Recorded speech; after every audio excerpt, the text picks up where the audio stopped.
उंगली करने की पुरानी आदत है। पाकिस्तान हमेशा भारत को उकसाने का काम करता है और फिर भारत से मुंह की खाने के बाद शांत हो जाता है। फिलहाल पाकिस्तान की कमान संभाल रहे जनरल असीम मुनीर ने कुछ ऐसे हरकत कर दी है जिससे पाकिस्तान का जल्द विनाश हो सकता है। क्या है पूरा मामला, आज एक्सप्लेन बाय एबीपी लाइव में हम चर्चा इसी मुद्दे पर करेंगे। नमस्कार, मैं हूं आपके साथ आशीष सिंह आनंद।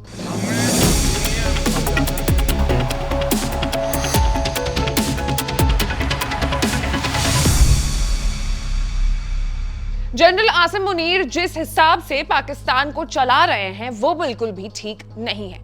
जनरल आसिम मुनीर की जो विचारधारा है वो एकदम भारत के खिलाफ है और भारत पर किया गया वार अब वो सह नहीं पाएंगे, बल्कि उल्टा उन्हें जवाब मिल जाएगा। सवाल है कि ऐसा क्या है मुनीर में जो पाकिस्तान के विनाश के ओर उन्हें लेकर के चला जाएगा। तो दरअसल इस समय जनरल आसिम मुनीर की हरकतें इंडियन सबकॉन्टिनेंट को संकट में डालने पर काम कर रही है, उस ओर काम कर रही है।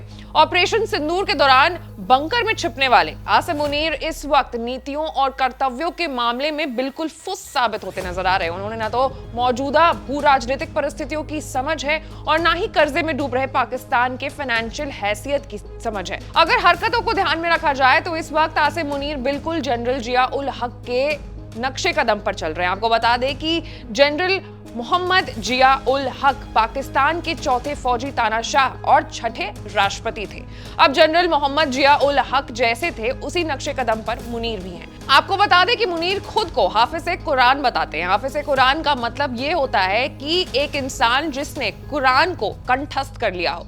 इसके अलावा वो मुल्ला जनरल के नाम से भी वहां जाने जाते हैं। उन्होंने अपनी मजहबी छवि का पाकिस्तान में खूब प्रचार कर रखा है। वहीं इन दिनों जनरलों ने धार्मिक कट्टरता को अपनी सैन्य और राजनीतिक रणनीति का आधार बनाया है, जिससे पाकिस्तान में उदारवादी मूल्य जो हैं वो कमजोर हुए हैं और कट्टरपंथी ताकतें और ज्यादा मजबूत। आपको याद दिला दें कि साल 1977 से 88 के बीच जनरल हक ने अपने शासन में पाकिस्तान में इस्लाम को बढ़ावा दिया था। यही नहीं, उन्होंने शरिया कानून लागू किए, मदरसों को प्रोत्साहन दिया और कट्टरपंथी विचारधारा को सेना से और समाज से फैलाने की कोशिश की। इसके अलावा मुनीर की अगर हम बात करें तो उन्होंने भी हक की तरह कश्मीर पर अपनी नजर बनाई हुई है और उनका पूरा ध्यान कश्मीर पर ही लगा हुआ है। आपको बता दें कि पहलगाम हमले से कुछ ही दिन पहले जनरल आसिम मुनीर का एक हेट स्पीच काफी ज्यादा वायरल हुआ था। बयान में मुनीर ने पाकिस्तानियों को हिंदुओं से एकदम अलग बताया था।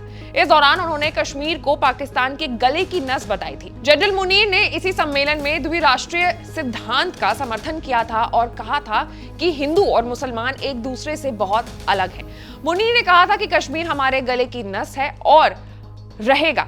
हम अपने कश्मीरी भाइयों को भारत के कब्जे के खिलाफ संघर्ष में अकेला नहीं छोड़ेंगे। तो कुल मिलाकर के आसिम मुनीर, जनरल आसिम मुनीर की जो हरकतें हैं वो बहुत ही ज्यादा हक की तरह उनसे मिलती जुलती हैं और जिस नक्शे कदम पर आसिम मुनीर चल रहे हैं वो उनके लिए और खासकर पाकिस्तान के लिए बिल्कुल भी सही नहीं है। आपको बता दें कि जिस दिन डोनाल्ड ट्रंप ने दोनों ही देशों से बात करके सीज फायर पर दोनों ही देशों को मनाया था, ठीक उसी दिन उनके इस ट्वीट के महज 3 घंटे बाद फिर से एलओसी पर फायरिंग हुई थी, जो कि ये भी दर्शाता है कि किस तरीके से पाकिस्तानी सरकार और पाकिस्तानी सेना के बीच में जो तालमेल है उसमें एक बहुत बड़ा गैप है। क्या है आपकी पूरी राय इस पूरे मामले पर? आप कमेंट में हमें जरूर बताइएगा और इस तमाम बड़े खबरों से अपडेटेड रहने के लिए आपको हमारे चैनल को लाइक, सब्सक्राइब और शेयर करना होगा। मैं थी आपके साथ आशीष सिंह आनंद।